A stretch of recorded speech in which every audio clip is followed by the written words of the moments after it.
दिल्ली के एक ऐतिहासिक प्रिंट मीडिया की इमारत जो कि रात के काले सन्नाटे को लिए हुए कांग्रेस के काले कारनामे को उजागर करती है। दूसरे प्रिंटिंग संस्था की तरह इस इमारत में न ही प्रिंटिंग प्रेस है, न ही दैनिक समाचार पत्र है, न ही कोई एक्सक्लूसिव रिपोर्ट है या फिर छपने वाली कोई कहानी है। अन्य न्यूज़पेपर की हेडलाइंस बनी रहती है यह न्यूज संस्था। हम बात कर रहे हैं हेराल्ड हाउस की। बहादुर शाह जफर मार्ग पर एक बहुमंजिला इमारत जिसकी कहानी शुरू होती है नेहरू काल से। संस्था के मालिक को लाखों का किराया मिलता है। नेशनल हेराल्ड न्यूज़पेपर की गर्भगृह कांग्रेस और गांधी परिवार के हजारों राज को अपने पास छुपाए रखी है। तो आज हम चर्चा करेंगे देश की सबसे बड़ी केस नेशनल हेराल्ड की। दो केस जिसके कारण नेशनल हेराल्ड पिछले 10-12 साल से हमेशा राजनीतिक गलियारे में रही है। सुब्रमण्यम स्वामी द्वारा 2013 में दिल्ली की अदालत में याचिका जिसके अंदर नेशनल हेराल्ड से जुड़े संपत्तियों को गांधी परिवार ने हड़प लिया। कांग्रेसियों का आरोप है कि बीजेपी ये सबके पीछे है, परंतु सुब्रमण्यम स्वामी जिस समय यह याचिका दायर किए थे उस समय वो बीजेपी में नहीं थे। और दूसरा केस इनकम टैक्स डिपार्टमेंट द्वारा young India private limited company के ऊपर 249 करोड़ रुपया की कर चोरी का आरोप, जिसके डायरेक्टर राहुल गांधी के ऊपर भी 145 करोड़ रुपए की कर चोरी का आरोप लगा है। तो कहानी की शुरुआत करते हैं। साल 1937 देश में अंग्रेजों का राज था।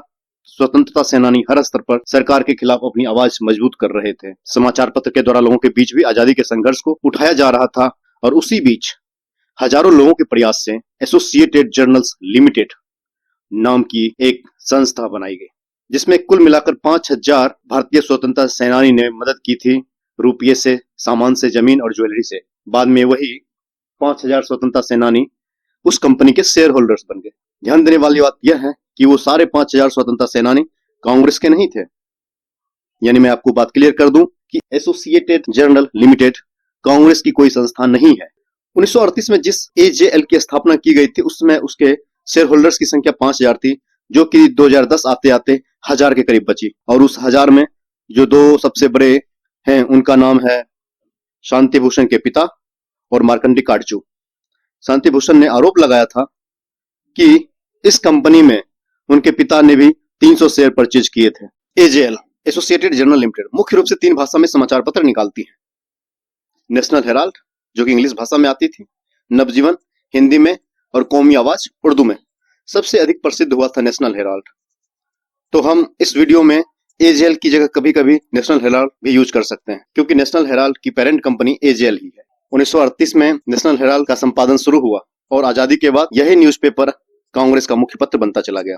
पंडित नेहरू की सरकार ने एजेएल के विस्तार के लिए आंखें बंद करके जमीनें दी। कालांतर में भी कई राज्य और केंद्र सरकार ने जमीन लीज पर दी और कई सारी सुविधाएं दी। सरकारी जमीन जो मिली थी उसका व्यावसायिक उपयोग निषेध था। एक तरफा पत्रकारिता के चलते नेशनल हेराल्ड की विश्वसनीयता खराब होती चली गई और अंत में कांग्रेस काल में ही पत्रकारिता की दुनिया में एजेएल ने दम तोड़ दिया। एजेएल को 2008 में 90 करोड़ रुपए का घाटा हुआ। सारे स्टाफ निकाले गए, समाचार पत्र बंद हो गया। कांग्रेस ने फिर ऐतिहासिकता के एवज में 90 करोड़ रुपया एजेएल को लोन पर दिया। यहां सोचने वाली बात यह है कि कांग्रेस जो कि नेशनल पार्टी थी किसी भी कंपनी को लोन नहीं दे सकती है क्योंकि RPA act, representation of peoples act 1950 के तहत पॉलिटिकल पार्टी को किसी भी संस्था को लोन देना अलाउ नहीं किया गया। इसकी जगह पर कांग्रेस यह कर सकती थी कि 2008 में केंद्र में कांग्रेस की सरकार थी तो केंद्र सरकार की मदद से एजेएल को फिर से खड़ा किया जा सकता था, परंतु नहीं किया गया। और दूसरी बात यह भी की जा सकती थी कि यदि किसी संस्था की वित्तीय स्थिति गड़बड़ाती है तो लोन से रिलेटेड इशू बैंक के पास जाती है। तो फिर एजेएल जिसके पास हजारों करोड़ की अचल संपत्ति थी, उस अचल संपत्ति के नाम पर 90 करोड़ से ज्यादा का लोन उन्हें आराम से मिल जाता। फिर एजेएल बैंक की तरफ क्यों नहीं गए जबकि वो कांग्रेस से लोन लिए थे। एक कंपनी जो 5000 स्वतंत्रता सेनानियों के सहयोग से बनी थी, जिसका उद्देश्य शुरुआत में देश की स्वतंत्रता की अलख जगाना था, बाद में सत्ता पक्ष के हाथों गुलाम हो गई। अपनी अस्मिता को खोने के बाद समाचार लिखना ही बंद कर दिया। वित्तीय घाटे के नाम पर 90 करोड़ का लोन एक पार्टी से लिया पर काम बिल्कुल बंद कर दिया। लोन चुकाने की कोई व्यवस्था नहीं की गई थी या फिर इच्छा ही नहीं थी एजेएल को कि उस कंपनी और समाचार पत्र को नया जीवन दिया जाए। फिर नेशनल हेराल्ड केस की शुरुआत होती है। 2008 में एजेएल कंपनी ने तीनों समाचार पत्र का प्रकाशन बंद कर दिया था। कांग्रेस ने 90 करोड़ रुपए का लोन भी दे चुका था। अब हम 3 अलग अलग एंटिटी की बात करेंगे, एक कांग्रेस, एक एजेएल और एक वाईआईएल। कांग्रेस जो कि एक नेशनल पार्टी है, एजीएल जो कि एसोसिएटेड जर्नल लिमिटेड से जिसकी स्थापना 1938 में पंडित नेहरू और 5000 भारतीय स्वतंत्रता सेनानी ने की थी, और नेशनल हेराल्ड की पेरेंट कंपनी थी। और अब एक नई संस्था है YIL, जिसकी स्थापना 2010 में की गई, young India limited. Under section 25 of company act, YIL एक नॉट फॉर प्रॉफिट कंपनी है जिसकी nominal paid up capital 5 lakh रुपया थी। इस यंग इंडिया लिमिटेड की 76% हिस्सेदारी राहुल गांधी और सोनिया गांधी के पास है। बाकी 24% हिस्सेदारी मोतीलाल वोरा, ऑस्कर फर्नांडिस, सैम पिट्रोदा और सुमन दुबे के पास है। आपको पहले ही बता दिए कि AGL कंपनी को 90 करोड़ रुपए का लोन कांग्रेस ने दिया था। बदले में AGL कंपनी ने 9 करोड़ शेयर्स 10 रुपये ईच बनाए और कांग्रेस को दे दिया। कांग्रेस ने इस शेयर को YIL young India limited company को ट्रांसफर कर दिया। वही YIL जिसकी स्थापना 2010 में हुई थी। YIL ने ट्रांसफर के समय AGL को सिर्फ 50 लाख रुपया दिया और बाद में कांग्रेस ने बचे 89.5 करोड़ रुपए का लोन माफ कर दिया। क्यों? क्योंकि कांग्रेस ने हवाला यह दिया था कि AGL जो है उसका भारतीय स्वतंत्रता संग्राम में काफी योगदान था। यह पूरी प्रक्रिया सामान्य नहीं थी, एक बड़ी चाल थी। 90 करोड़ रुपया कांग्रेस का AGL के पास फंसा हुआ था, तो ट्रांसपेरेंसी के अनुसार इसे कोई एसेट रिकंस्ट्रक्शन कंपनी को बेच दिया जाता और उससे कांग्रेस अपना 90 करोड़ रुपया वापस ले सकती थी। परंतु यहाँ पर AGL को एक YIL कंपनी को बेचा गया जो कि एसेट रिकंस्ट्रक्शन कंपनी नहीं थी।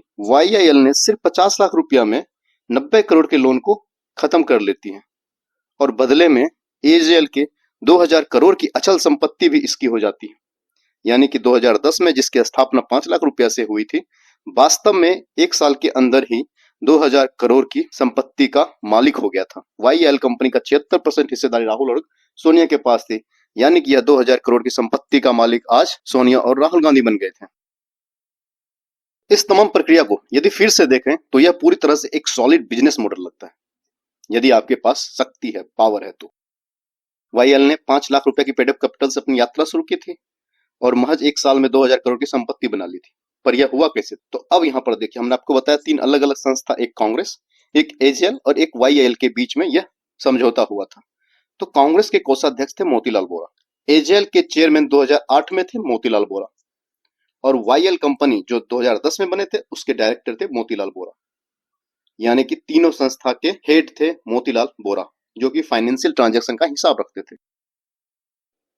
AGL कंपनी जिसके पास अकूत संपत्ति है, पर उन्हें 90 करोड़ रुपए का घाटा हुआ था 2008 में, इसीलिए AGL के चेयरमैन मोतीलाल वोरा ने कांग्रेस के कोषाध्यक्ष मोतीलाल वोरा से 90 करोड़ रुपए का लोन मांगा। कांग्रेस के कोषाध्यक्ष मोतीलाल वोरा ने यह 90 करोड़ का लोन दिया। साथ ही साथ कांग्रेस के कोषाध्यक्ष मोतीलाल वोरा ने YIL के डायरेक्टर मोतीलाल वोरा को यह लोन के बदले दिया गया 9 करोड़ शेयर्स YIL के डायरेक्टर मोतीलाल वोरा को दे दिया और बदले में YIL के डायरेक्टर मोतीलाल वोरा ने AGL के चेयरमैन मोतीलाल वोरा को 50 लाख रुपया दिया। वास्तव में AGL की तमाम संपत्ति पब्लिक प्रॉपर्टी है। क्यों? क्योंकि इसमें 5000 स्वतंत्रता सेनानियों ने दान दिया था और बाद में भारत सरकार ने भी इसके लिए अलग अलग जगह पर जमीन लीज पर दी थी। तो AGL की तमाम संपत्ति एक पब्लिक प्रॉपर्टी थी, परंतु एक षड्यंत्र के द्वारा इसे राहुल और सोनिया गांधी के नाम कर दिया गया। आज जब यह केस कोर्ट में चल रहा है तो कांग्रेस के 2-3 पक्ष हैं। कांग्रेस कहती है कि चूंकि YIL कंपनी सेक्शन 25 के तहत स्थापित की गई है, यानी नॉट फॉर प्रॉफिट कंपनी है, सो गांधी इससे रुपया निकाल नहीं सकते हैं। परंतु मेरा यह कहना है कि बहुत सारे खर्चे ऐसे हैं जो कि कंपनी के डायरेक्टर होने के नाते सोनिया गांधी और राहुल गांधी उठा सकते हैं, जैसे प्राइवेट जेट को लीज पर लेना, कहीं का ट्रेवल एक्सपेंसेस दिखाना, होटल या फिर स्टाफ की सैलरी। अब आपको यह भी बता दूं कि YIL के पास आज एक भी एम्प्लॉय नहीं है। कांग्रेस का दूसरा कहना है कि जमीन सरकार ने लीज पर दी है, इसीलिए इस जमीन को बेच नहीं सकते, परंतु उस जमीन पर जो बिल्डिंग बनी हुई है उससे वह रेंट जरूर ले सकती है। और आपको मालूम होगा कि हेराल्ड हाउस के अधिकांश हिस्से पर भारत सरकार का पासपोर्ट ऑफिस है, जिससे YIL कंपनी को लाखों रुपया महीने का रेंट मिलता होगा। और यदि क्योंकि सरकार ने AGL को जो जमीन लीज पर दी थी वह पत्रकारिता के लिए दी थी, परंतु आज उस बिल्डिंग से कोई न्यूज़पेपर पब्लिश होता नहीं है, इसीलिए सरकार को यह जमीन लीज वाला वापस कर देनी चाहिए AGL या फिर YIL कंपनी को। अभी की वास्तविक स्थिति यह है कि YIL यंग इंडिया लिमिटेड ने AGL का मालिकाना हक तो ले लिया, पर अभी भी कई प्रश्न हैं जो कि उत्तरहीन है कि शेयर धारकों की संख्या कम कैसे हुई। मैंने आपको बताया कि आजादी के समय इसके 5000 शेयर होल्डर्स थे, लेकिन 2008 में इसकी संख्या जाकर 1057 बची थी। बचे भी थे 2008 में, तो उन्हें ये पूरे ट्रांसफर या फाइनेंशियल ट्रांजैक्शन की पूरी घटना के बारे में नोटिस क्यों नहीं दी गई थी? एजेएल में 2008 के बाद कोई पेपर का प्रकाशन होता नहीं था, तो फिर वाईआईएल ने इसका अधिग्रहण क्यों किया? अगला प्रश्न है कि कांग्रेस ने ऋण क्यों दिया? जबकि एजेएल के पास हजारों करोड़ की संपत्ति थी, कोई भी बैंक आराम से ऋण दे देता, और कांग्रेस एक पॉलिटिकल पार्टी है तो उसे आरपीए एक्ट 1950 के तहत किसी कंपनी को लोन दे ही नहीं सकता। और बाद में यदि कांग्रेस को ऋण वापस लेना ही था तो एजेएल की संपत्ति को बेचकर वसूल कर सकता था, पर कांग्रेस ने इसे 50 लाख रुपया में वाईआईएल को बेचा और 89.5 करोड़ रुपया माफ कर दिया। यदि माफ करना ही था तो पूरा का पूरा 90 करोड़ रुपया क्यों नहीं माफ?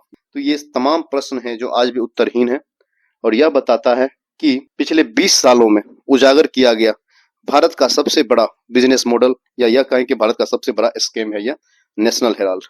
हमें कमेंट में बताएं हमारा वीडियो ये कैसा लगा। धन्यवाद।